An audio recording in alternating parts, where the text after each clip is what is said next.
ndenge bakoki feregola te musicalement ndenge pe frazo beta bango musicalement na 2026 oyo feregola déjà na 4 dates déjà date liboso za ki récite na Gabon après Gabon fera okene na Afrique du Sud le 14 mars le 4 avril toki na Paris à Coro Arena et puis le 11 juillet frazo kita na Londres. Bah mes frères amoni mokonzi mboka feregola apesi biso rendez-vous samedi à olekepai ya Israël Mutombo nde bomoni nga bondeko na bino motema eza deya na maboko po mokonzi mboka feregola Jésus de Nian sera leki nzambe na ngai nde mokili epelaka moto na oyeba te siko moto yango boya na position nini vie na ngai Israël Mutombo pardon soki le padre aye kuna tuna ye kaka makambo oyo ya ye kokota kotaba kombo bato te po ba réponse ya le padre tellement ezaka na sagesse mingi bazoba ebele bakoka ko comprendre yango te alors toboyi ba problème na bazoba ndenge eza boyi bandeko na nga ti samedi nayebi te so na kokoka kobanga oyo nazobanga nzambe na ngai ye mokonzi mboka yokela nga mawa nga na kokaka te soki babandi nga pe na bandi mokonzi mboka feregola samedi bandeko na nga bozala déjà branché toyoka eloko ni mokonzi mboka ayeli biso mais eloko moka na obanga monoko mokonzi mboka monoko feregola yango nde nazobanga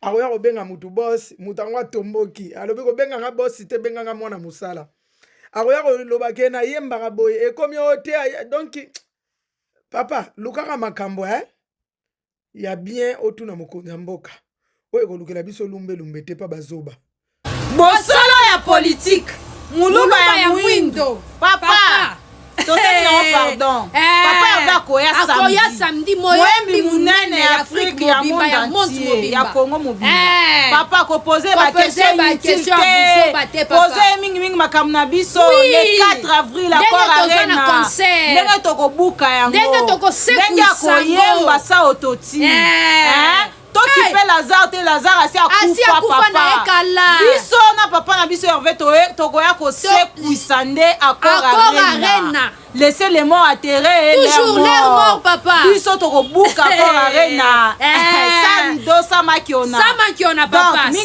makambo na biso sa ototi papa tolobela mingi makambo na biso papa biso bana papa Hervé Mobondo tosukola tozala propre tozala émission ya samedi tozala très propre maki.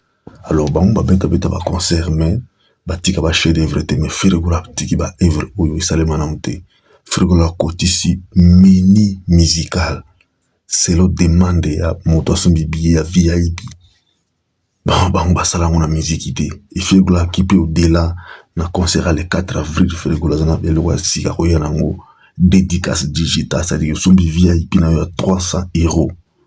Bako dédicace yo okosala pe séance à photo pendant 10 minutes un artiste.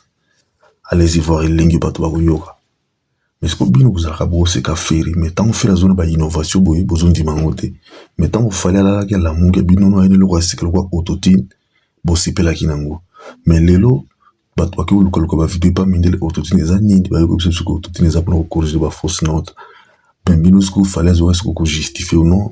Ils apprennent eza ba micro to eza même micro ska matanga batela kango totini po bongisa son bon ozomona siko ndingi moto askomi mettre avocat na biloko ya mabe musique na biso congolaise na 4 makambo ya libuso za voix guitare texte na ba mélodie siko yoza makasi na mélodie makasi na danse okimi musique mobulu no yoza grand musicien de à l'international pour les cafés. D'accord, on accepte, mais si vous avez des capacités vocales, si vous êtes musicien, parce que musique, il y a art et sonorisation, il y a art et densité, et ce que beaucoup de gens ne savent pas, parce que contribution na Facebook, sur Google, beaucoup de dictionnaire, beaucoup de musique na danse, il y a une différence, il y a art, monsieur ça art, il y a voix, monsieur ça art, il y a geste. mais c'est qu'on va comparer les gestes qui sont musique, non. Mais tous les deux arts là, et sangana pour créer ce scène, mais c'est le côté. Parce que musique, il y a expression, il y a voix. Dans ces expressions, il y a un autre, il y a des bougies. C'est ça l'élément de différence. Mais beaucoup de gens, ils bien noté, batanga, mais bazo ignoré, batanga, mais bozo besoin de moto trop, pour que se justifie. J'ai fait une publication ce matin, qu'on peut cette différence, c'est avoir un analyse, aux gens qui va pouvoir comprendre. Je n'ai même pas fait les différences. Il y a pas de dictionnaire. N'a utilisé des expressions dans la propre. Mais aux gens qui m'ont bon, non, n'a pas justifié faire rigoler, ce qui a fait rigoler. N'a pas justifié ce qui a fait rigoler. Moi, j'ai justifié la petite différence et avoir la danse. Mais ça, les bateaux kanda. Bon, continuer à souffrir parce que biso, tout est le système en 2026, tout la la science musicale. Tout la chronique, le chronogramme, chronologie musicale.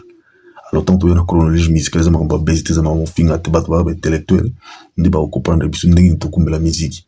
Ferrigola fait la grande musique et la petite musique à la fois combinée en haut. Bon, on va concerner la grande musique et la petite musique. Ils allaient, c'est pour le roi regardez-moi, c'est pour amour l'histoire, et ça va chanter la grande musique. Parce que c'est un accord, c'est un rabat, il va participer dans le zembo. C'est ce qu'on appelle la grande musique. Au coup de saxophoniste bazali, pianiste bazali, guitariste bazali, guitare électronique, basse, bambunda, on a tout fait partie à corps. Ils ont même des instruments auto et combote mais baza ko jouer na voix ne si ko za primé. Mais si vous temps vous exhiber trop de danse, ils ont la grande musique, la grande musique c'est la voix. C'est ce qu'on appelle l'opéra. Dans la grande musique, ils ont une voix, expression à voix. Il faut yimba voix ma case. Si vous dansez ça la rangote, ils ont la geste mouké. Mais si vous bino, le roi oyo man c'est des amouké, vous en avez suffisance.